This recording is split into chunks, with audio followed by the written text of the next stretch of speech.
It's the Sports Kings. Sports Kings. Big Mike. He might fall off the wagon in the next 10 minutes. And Rob Calloway. It's about bringing talent. It's not about all the flash and glitz and glam. Not your average sports talk show. The Sports Kings. This is NFL legend, Work Done. This your boy D. Howard, a.k.a. Superman. I'm Jerome Bettis, the Bus. It's Cam Newton. Holla at your boy, already. This is Hank Aaron, and I'm down with the King. Tell a friend, Kings is back. Yes, we finally made it. We made it. It's Thursday, NFL Draft Day. I actually tried to start this thing a little bit early. I wanted to start actually an hour early, but, some things happened, and then I just was like, F it. We'll start at the regular time. By the way, I am Big Mike. My partner, Rob Calloway, is out in Vegas perusing with the stars and rubbing elbows with important people. He's out there for the Mayweather fight, him and a couple of his homeboys, so he's enjoying a couple players' day off, or player days off, one of the two. Anyway, this is the Sports Kings podcast. We're being heard via Spreaker.com, as always. You guys can contact us via our social media sites, Twitter, Instagram, and Facebook at Sports Kings Live. And you can email the show as well, sportskingslive@gmail.com. Yes, the NFL draft, as I sit here and record this podcast, will be starting in just under an hour. We get to sit there and watch a ginger with a whole lot of power and money call 20 and 21-year-olds' names as they come across the stage and hug him very, very, very, very endearingly and cry. And that, in a nutshell, is the NFL draft. Now, I say all this kind of stuff as though I'm not going to be sitting here while I'm talking to you guys, locked and loaded.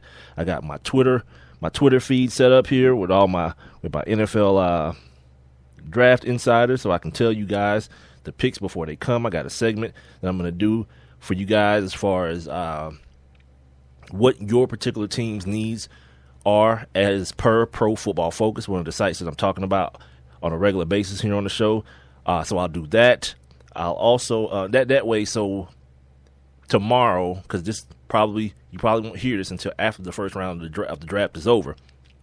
But you can take the things that I say and kind of look at them and say and ask yourself, did your team really address their needs? Because you always have those two different ideals and strategies as we go towards the draft, as far as GMs and coaches. Some believe best player available. Last year, the Houston Texans took Jadeveon Clowney. In my position, if you were going to go defense for something that you needed, was going to be a linebacker, Khalil Mack. Khalil Mack ended up having a nice little season out there in Oakland.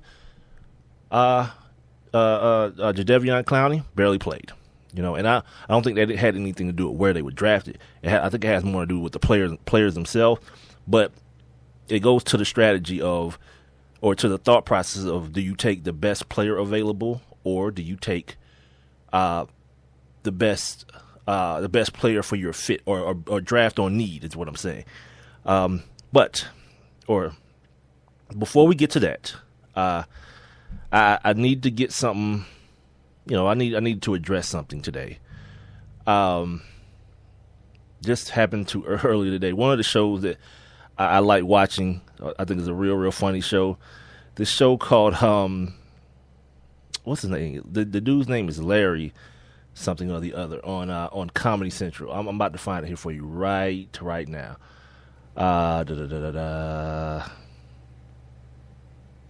Yes, The Nightly Show with Larry Wilmore. Funny show on Comedy Central. I think it comes on late at night, but I think they replay it during the morning as well. I didn't know that till today. But today, Charlamagne the God from the Breakfast Club morning show. If any of you guys listen to urban hip hop radio, he's on Power 105 in New York. I think it's their morning show, but it's syndicated across the country now. He was on the panel with Bob Costas, of all people. It's like two people that you never think you'd say their names, and they're in the same place at the same time. Those two guys. But before I get into what the conversation was about, I want to make sure I big up Carmelo Anthony. I talked yesterday about Carmelo being from Baltimore, playing up until his high school years. He's from Baltimore, and I mentioned him making a statement after I played the Ray Lewis clip, the video Ray Lewis made about Baltimore, his impassioned, for lack of a better word, rant about the things that were going on in the streets of Baltimore. And my comment after the Ray Lewis thing was that I don't think this situation needed more emotion. You know what I mean? No matter how well placed you wanted to put it, I think the emotion level was already ratcheted up to a very, very high level, and you adding more emotion, and then you singling groups of people out. Like he singled out the kids of Baltimore, the kids who feel like they're the ones that are being targeted. He singled them out, and the tone in which he delivered his message. A lot of people could have easily taken that and was like, you know what, screw you, Ray. You play ball here. I was born here. Back up, and then you get that kind of divide. So I really didn't agree with the delivery of the message. And trust me, I'm like one of the last people that should be talking about that because I'm pretty blunt in the things that I say. I'm not a real like screamer and rancher like Ray is, but I'm very blunt in the things I say, and I allow people to decipher them based on the messenger. Like if you know me and I'm talking to you as a person who knows me, I expect you to to take what I'm saying not as I'm trying to hurt you, but as I'm trying to help you. And sometimes it works and sometimes it doesn't. But I wanted to make sure I big up Carmelo Anthony, because not only did he make a statement, he was out there marching with the protesters today. Now, my position on the marching thing still hasn't changed. I don't think it does anything to affect policy at all. I think at one point in time in this country, that was a move. It was a great strategic move because of the way a lot of it was based on the way the marchers were treated. You know what I mean? The peaceful marchers were treated. But now that you have that element, whether those are the people who started marching peacefully or just people who took advantage of a situation to go out and try to be criminals that were already criminals, it doesn't matter because you're going to get lumped into the same pot anyway. And it makes the attempt null and void. And I don't know how you stop that from happening.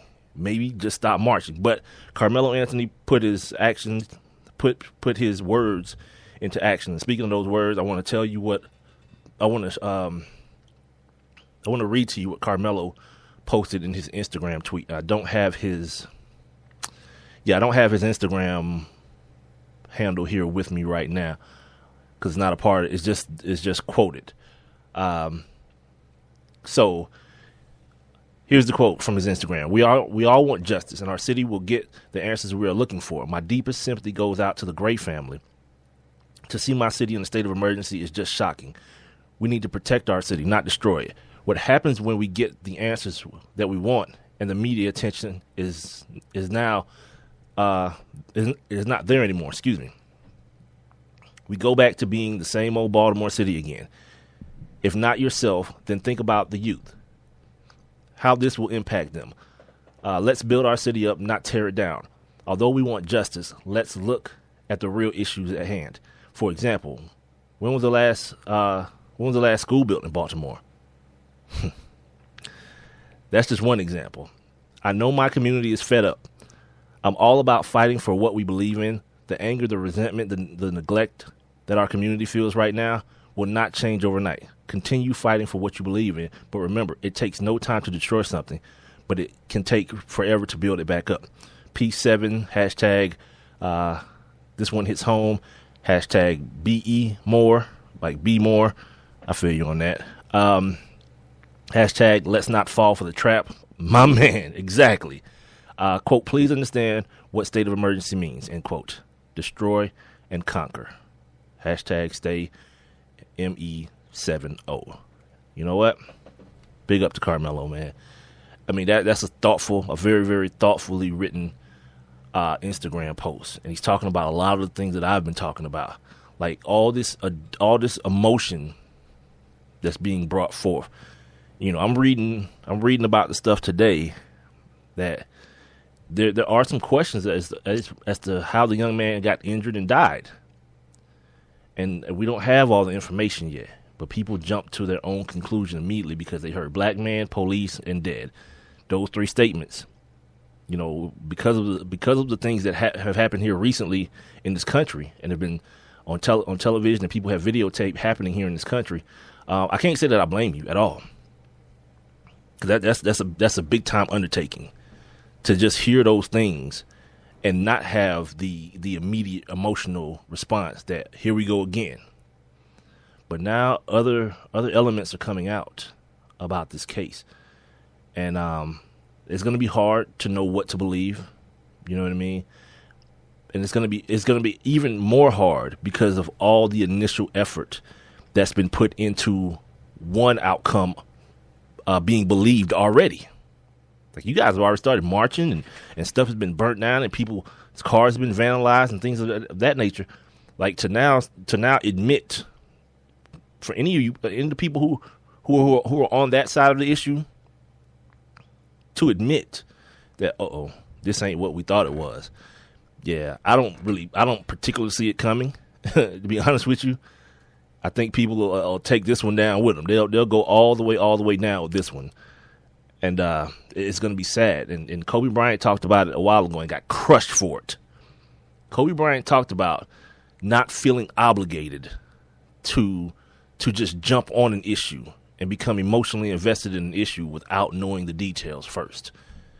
And people thought he was saying that George Zimmerman was rightfully acquitted, and he was in no way. Part of the statement he said was there was no doubt that George Zimmerman was wrong, but he realized that after hearing all the information. And I think that's the next evolution of all this stuff. We have to understand that we are in the information era. It's not going to take long for us to get the information.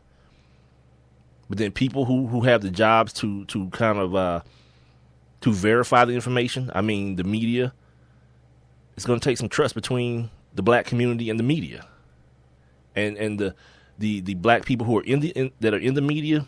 They have to do their jobs.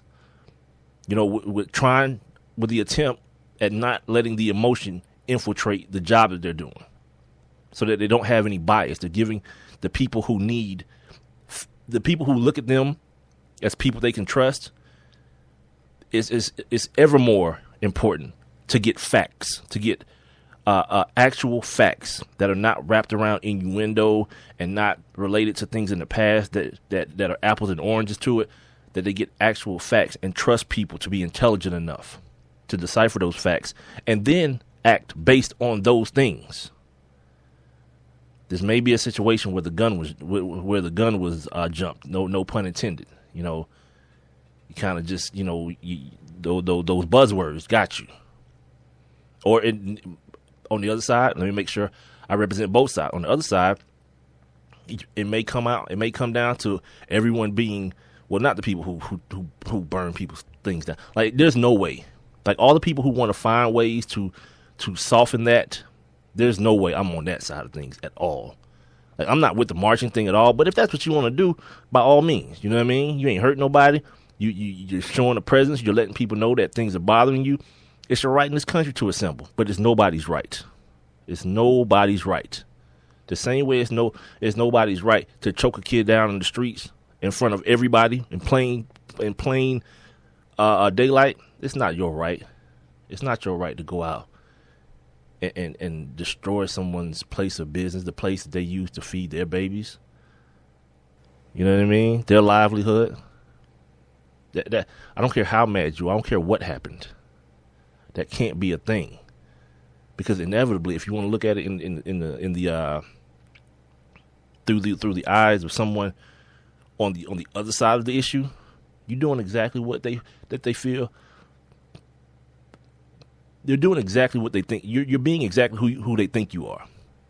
So when they try to get somebody to justify them being fearful for their life being lost, they stand up in front of a grand jury and say that, and then at the same time say, look what they're doing outside right now. Wouldn't you be afraid for your life? Yeah, of course they're going to go home. Now, I don't know that this stuff happened, but I'm just thinking logically. Of course they're going to go home. People are going to believe that they actually fear for their life.